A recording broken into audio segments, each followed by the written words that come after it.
Questão 3 do capítulo 4. A carga linear infinita da figura 4.3 é circundada por um cilindro infinitamente longo de raio ρ0, cujo eixo coincide com a carga linear.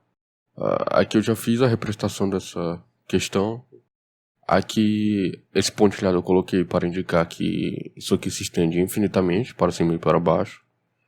Aqui está uma parte do cilindro que pode ser representada e também uma parte da carga linear.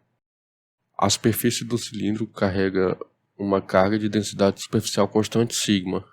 Então, carga superficial sigma no cilindro. E aqui a carga linear lambda. Encontre o campo elétrico em todos os lugares. Todos os lugares se referem a encontrar dentro e fora do cilindro. Qual o valor particular de sigma fará com que o campo seja nulo para todos os pontos fora do cilindro carregado? Então, existe uma carga linear, ela gera campo, e também tem a carga superficial que gera campo também. Uma carga específica aqui na superfície pode anular o campo gerado por essa carga linear. A pergunta aqui é qual sigma fará isso. E também nós devemos explicar se essa resposta é razoável quando encontrarmos esse sigma. Aqui o campo é produzido pela carga linear, nessa linha, e pela carga superficial no cilindro. Para encontrar o campo em todos os lugares, nós precisaremos de duas superfícies gaussianas e duas aplicações da lei de Gauss. Então nós precisaremos de uma aqui dentro e de uma fora. Nós usaremos coordenadas cilíndricas, que é a mais adequada para esse problema. O campo não pode depender de Z, pois a simetria existente na vertical faz com que qualquer componente Z do campo, produzida por uma carga numa distância h abaixo, por exemplo, se eu tomar essa distância aqui como referência, essa variação aqui vai produzir um campo, aqui nesse ponto, por exemplo, esse elemento de área também, mas na hora que eu pegar essa altura aqui para cima, essa daqui também vai produzir um campo, junto com esse elemento de área, que vai ter, devido a esse campo, essa resultante, e devido a esse campo aqui, essa resultante. Então a soma delas vai fazer com que o campo dependa apenas de ρ, na direção de ρ, na direção radial, e não de Z. Então, para qualquer ponto que eu escolher de referência, que no caso foi esse aqui, isso vai acontecer, vai ter uma infinidade de cargas acima e abaixo, e vai ter essa simetria existente, já que as densidades de carga são constantes, e pelo fato de elas serem constantes, eu encontro a mesma quantidade de carga em uma variação nessa distância h aqui em cima, é a mesma quantidade de carga que eu encontro nessa distância h aqui embaixo. Então, o campo deve ser independente de Z. E também deve ser independente de φ, porque aqui existe uma simetria perante uma operação de rotação nessa configuração, já que a densidade de carga continua sendo constante e a geometria também é constante. Não tem mais cargas acumuladas em um lado do que do outro. Se fosse esse o caso, não teria simetria, mas aqui tem a mesma quantidade de cargas e a mesma geometria. Então, um giro aqui não vai mudar nada na produção do campo elétrico. Então, resta que o campo seja da forma E igual a ρ, uma componente radial, na direção de ρ. Aqui nós também usaremos a lei de Gauss, na forma a integral de E dA igual a carga interna sobre ε0. Então, aqui eu vou pegar uma superfície gaussiana adequada, né? Primeiro eu vou fazer para dentro, então eu vou marcar aqui.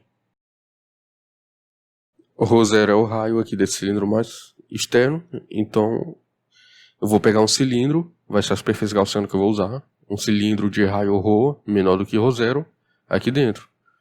Então eu vou desenhar. Então esse cilindro aqui, ele vai ter raio ρ e altura h. O campo aqui nessa superfície gaussiana, considerando aqui a carga interna, vai ser, eu vou colocar aqui de laranjado, vai ser nessa direção radial. Não vai ter componente do campo aqui para cima. Então o campo só vai estar ao longo dessa superfície.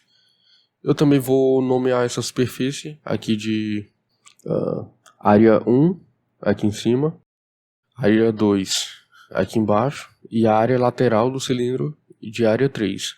Dessa forma, eu vou pegar aqui a integral fechada de EDA e escrever como a soma de 3 integrais, né, cada uma em uma área.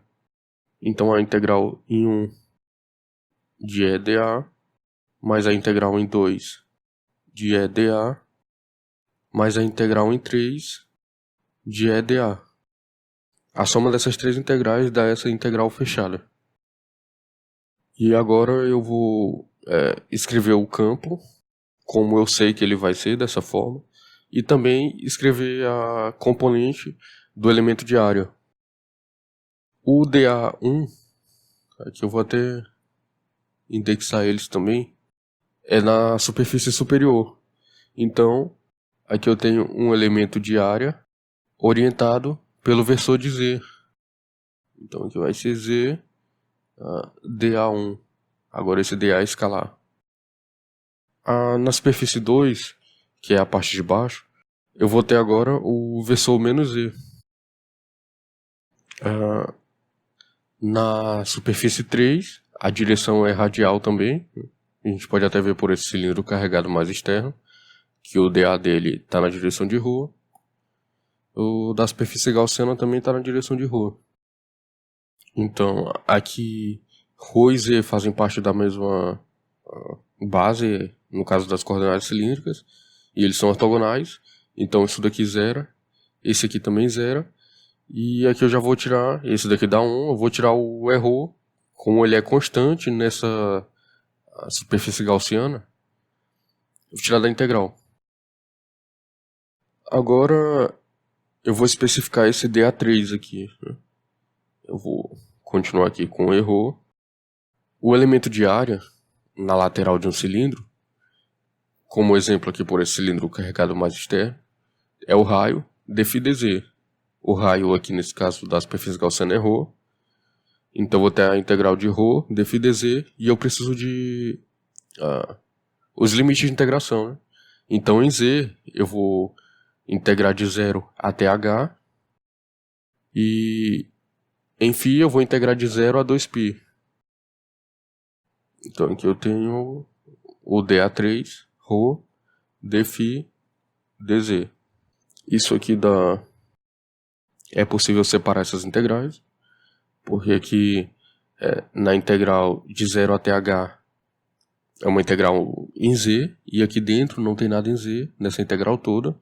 Então esse ρ já pode sair das duas integrais, e essa integral de 0 a 2π dφ também pode sair da integral de 0 até h dz. Então assim eu separo as integrais. E aqui de 0 a 2π dφ. E que é fácil, né? São integrais imediatas. A integral de 0 até h em dz é z avaliado de 0 até h. Essa integral em dφ é φ avaliado de 0 a 2π. Então aqui tem ρ vezes ρ. Aqui z de h menos 0 vai dar h. Aqui φ de 2π menos 0 vai dar 2π. Então isso daqui é o resultado dessa integral fechada. E voltando aqui para a lei de Gauss, a gente pode substituir esse resultado aqui desse lado da equação. Então essa daqui é a integral de EDA igual a carga interna sobre ε0. Agora eu só preciso encontrar a carga interna também. E essa interna aqui é interna à superfície gaussiana. Então é a carga que está daqui até aqui. Então isso eu encontro através de integração, que é igual a uma integral de lambda, que é a densidade linear, ds. Esse ds aqui é um elemento de arco. Então, nesse caso, o elemento de arco é uma variação em z, vai ser um dz. O limite de integração aqui em z vai ser de 0 até h. E esse lambda é constante. Essa integral aqui é imediata. É z avaliado de 0 até h. que é igual a h menos 0, que é h. Então aqui a gente já tem a carga interna. Agora eu vou pegar a carga interna e substituir aqui. Assim eu fico com ρ vezes ρ, h2π igual a lambda h sobre ε0. Assim eu posso simplificar esse h com h, lembrando que h aqui é a altura dessa superfície gaussiana, e é óbvio que o campo não poderia depender dessa altura, que é uma coisa arbitrária só para o processo de encontrar o campo aqui. As quantidades aqui são infinitas. E então eu posso encontrar ρ como lambda sobre 2πε0 ρ. Agora, esse resultado aqui eu posso substituir nessa primeira equação aqui em cima, que eu sei que o campo é dessa forma, é ρ na direção de ρ, e eu acabei de encontrar ρ.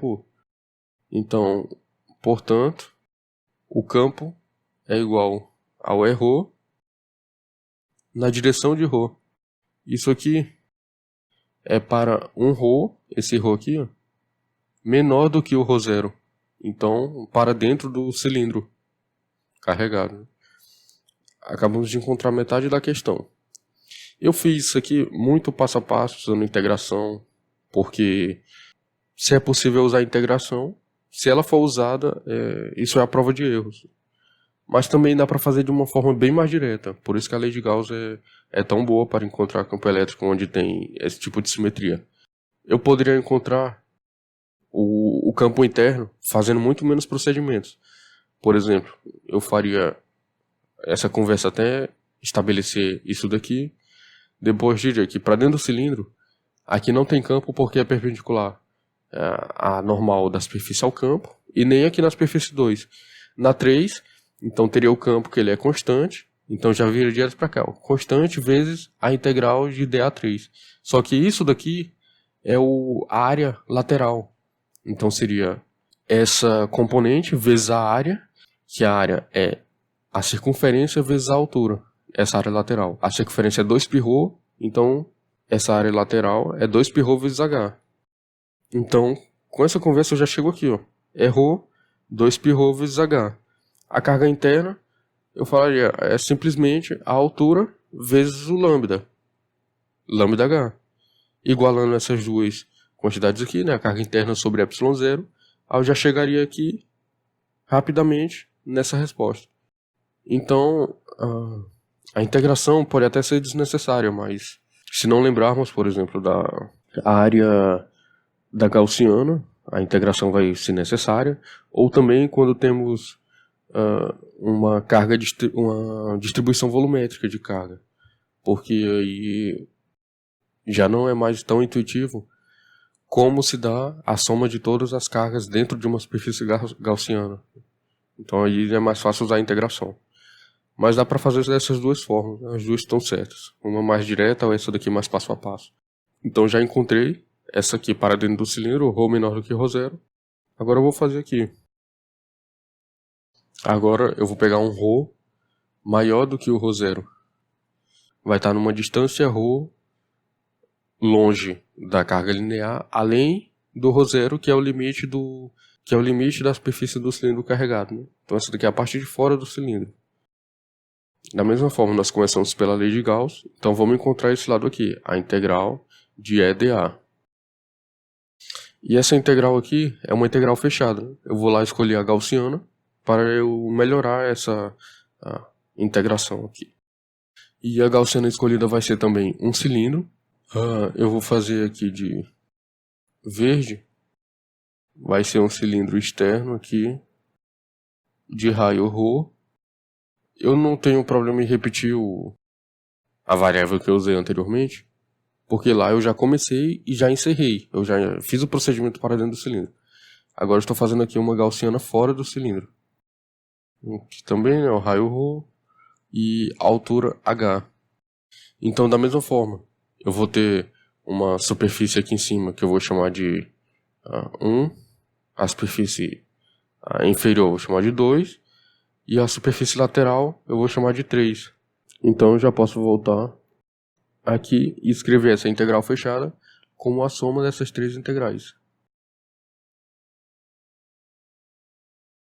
A superfície 1, que é a superior, aqui eu escrevi esse campo dessa forma, porque o campo também tem essa forma fora do cilindro, que é a simetria de uma carga linear de uma linha de carga com lambda constante é a mesma de um cilindro com sigma constante.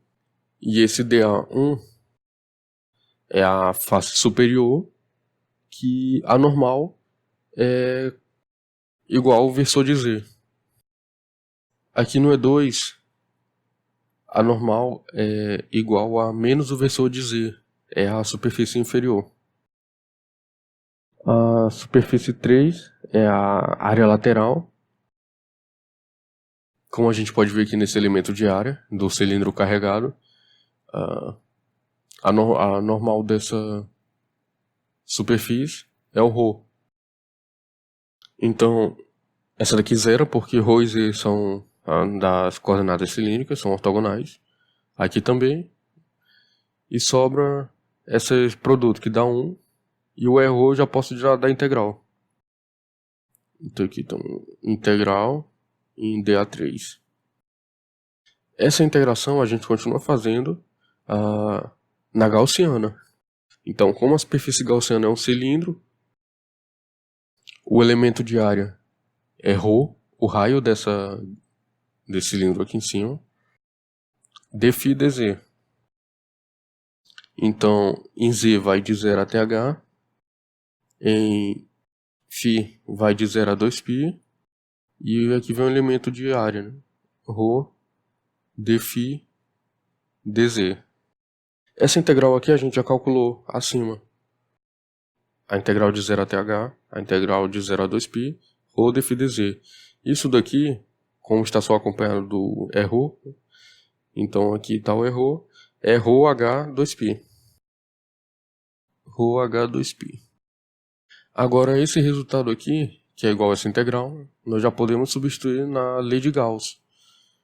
Então, a lei de Gauss nós temos que ter de cabeça. Essa integral aqui igual a carga interna sobre ε0. Então agora vamos encontrar essa carga interna. É a carga interna à superfície gaussiana, que é uma integral. Eu vou voltar aqui para a imagem para a gente localizar a carga interna. Então agora nós estamos trabalhando com essa superfície gaussiana em verde.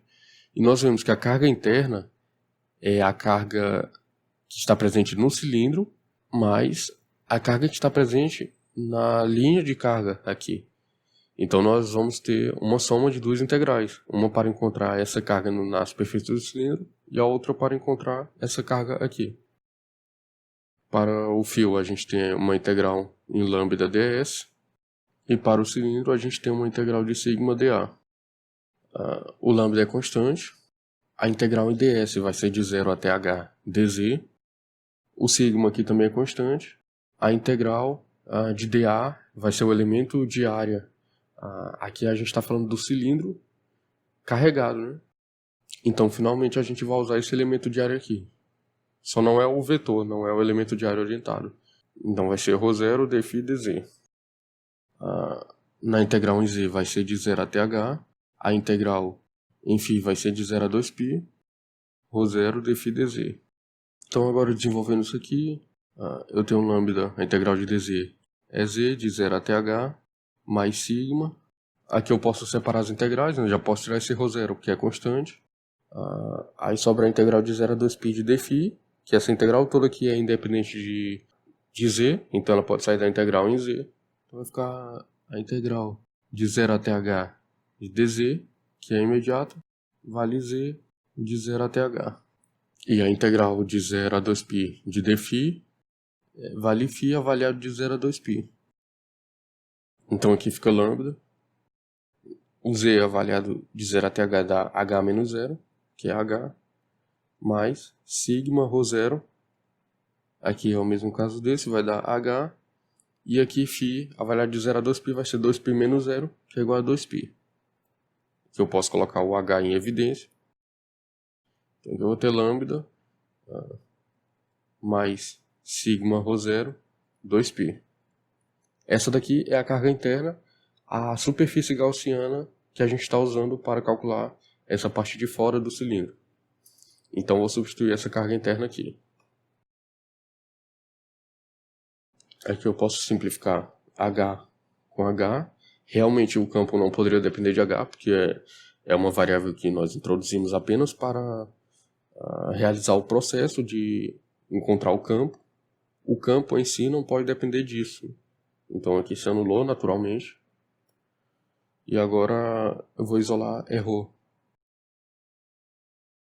Então aqui eu encontrei a componente erro para fora do cilindro. Eu lembro lá que o campo é dado dessa forma. A componente errou na direção de rua. Então vou pegar lá aquela componente e substituir aqui. Portanto, eu tenho o campo igual a componente errou na direção de rho. E isso aqui é para rho maior do que ρ0. E finalmente, sim, para nessa parte de encontrar o campo, vai ficar mais bem visualizado se eu escrever esse campo aqui junto com esse campo. Então vou fazer isso aqui em cima. Então aqui é o campo para fora desse ρ0. Então isso aqui para um ρ maior do que ρ0. Esse daqui é o campo dentro do cilindro. Então vai ser o campo para ρ menor do que o ρ0. Então dessa forma nós fizemos até essa parte. Encontre campo elétrico em todos os lugares.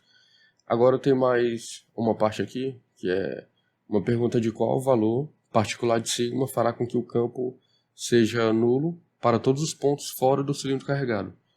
Então, a pergunta é, qual o valor particular de sigma que faz isso daqui ser nulo?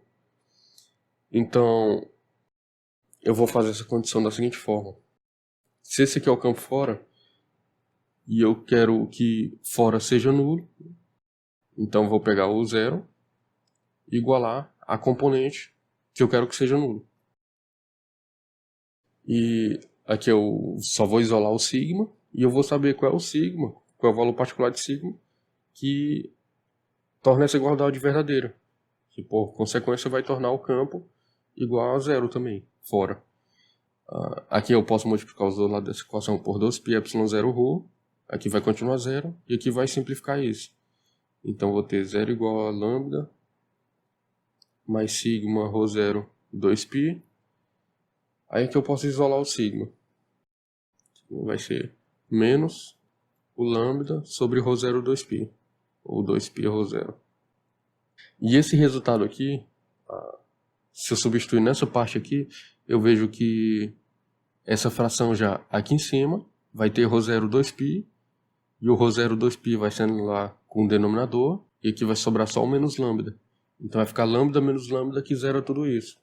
Então esse resultado é razoável, ainda mais porque isso daqui tem consistência nas unidades. A unidade aqui eu vou fazer aqui uma análise dimensional. A unidade do numerador, que é o lambda, é coulomb por metro, que é uma densidade linear. E no denominador, 2π não tem unidade, e o ρ0 também é metro.